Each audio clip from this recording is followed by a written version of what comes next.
मजार सूफी निजामुद्दीन शाह के नाम से दरगाह को लेकर कहासुनी के बाद दो पक्षों में हो गई भिड़ंत, जिसमें एक पक्ष के परिवार की महिलाएं गंभीर रूप से हो गई घायल। विवाद बढ़ता देख ग्रामवासियों ने पुलिस को करा सूचित। मौके पर पहुंची पुलिस ने मामले की जानकारी ली और घायलों को पहुंचाया अस्पताल। आपको बता दें, मामला नजीबाबाद थाना क्षेत्र के ग्राम अलीपुरा का है, जहां पर दरगाह की कमेटी के सदस्य सूफी मेहताब का घर दरगाह से सटा हुआ है। दरगाह की कमेटी के अन्य सदस्यों ने आपसी सहमति से लिखित तौर पर दरगाह की रखरखाव का जिम्मा सूफी मेहताब को दे रखा है। सूफी मेहताब के परिवार के अन्य सदस्य भी दरगाह में साफ सफाई व देखरेख करते रहते हैं, जिसमें इस परिवार के लोगों ने अपने पास से दरगाह में आने जाने के लिए जमीन भी दे रखी है।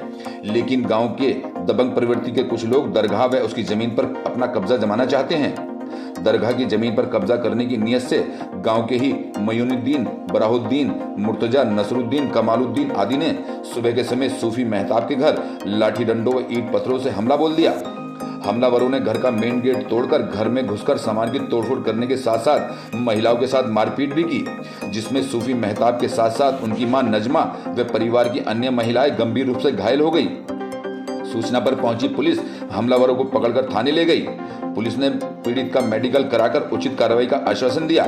उधर पीड़ित नजमा का कहना है कि इन हमलावरों ने आज से 2-3 महीने पूर्व में भी उनके बड़े बेटे व छोटे बेटे के साथ गांव के बीच में मारपीट की थी, जिससे उनके दोनों बेटे गंभीर रूप से घायल हो गए थे, जिसको लेकर थाना नजीबाबाद में इन आरोपियों के खिलाफ मुकदमा दर्ज कराया गया था।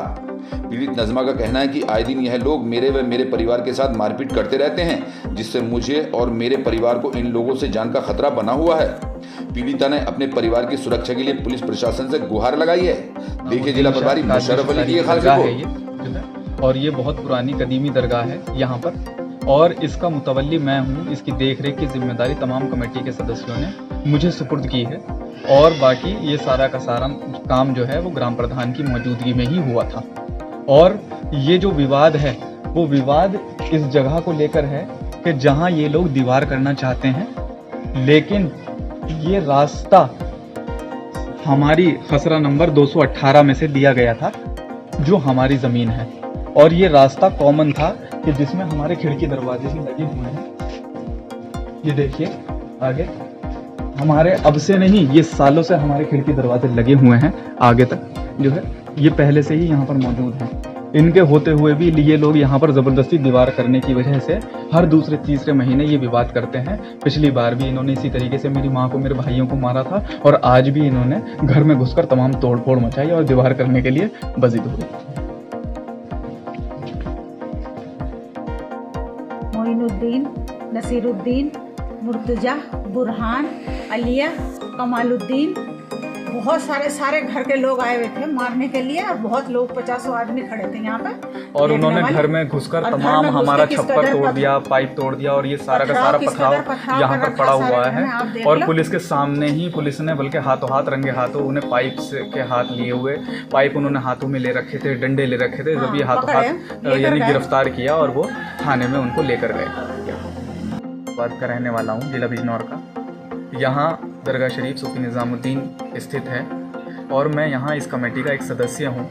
कमेटी के तमाम मेंबरान ने पिछले कुछ वक्त में मुझे ये जिम्मेदारी दी थी कि यहाँ की देखरेख और साफ़ सफाई और इस ज़मीन की देखरेख की जिम्मेदारी मुझे सुपुर्द करके और लेटर पैड पर लिख कर देकर गए थे, जो कि हमने थाना नजीबाबाद में जमा भी करा दिया था। पिछले दिनों भी इसी तरीके से एक घटना हुई जिसकी सूचना हमने थाना नजीबाबाद में दी। वो ये थी कि मेरे बड़े भाई और छोटे भाई को लाइट का काम करते हुए पकड़ के इन्होंने मारा बीच रोड पर गांव में, और वो सारा का सारा मामला पुलिस के संज्ञान में मौजूद है। आज फिर इसी तरीके से 26 तारीख को यहाँ पर हमारे घर पर इसी तरीके से उन्होंने घुसकर तमाम ईंटें और पत्थर जो है बरसाए, और इस तरीके जिसमें तमाम चोटें लगी हैं, जिसमें मेरे टाँके आए हैं, और मेरे हाथ की जो है वो तमाम फ्रैक्चर हुआ है। जिस तरीके से यानी तमाम बेटियों को और बहनों को इन्होंने मारा है, वो सारी की सारी सूचना हमने थाने में नजीबाबाद में दे दी गई है। हम ये चाहते हैं कि पुलिस जो है वो इस पर उचित कार्रवाई करे और हमारा साथ दे। हम उनसे यही उम्मीद करते हैं। इसी के लिए धन्यवाद।